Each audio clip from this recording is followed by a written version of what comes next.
यासीन, कसम है कुरान की जो हिकमत से भरा हुआ है।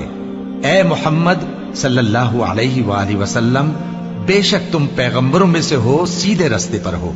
ये कुरान गालिब व मेहरबान का नाजिल किया हुआ है ताकि तुम उन लोगों को जिनके बाप दादा को खबरदार नहीं किया गया था खबरदार कर दो कि वो गफलत में पड़े हुए हैं।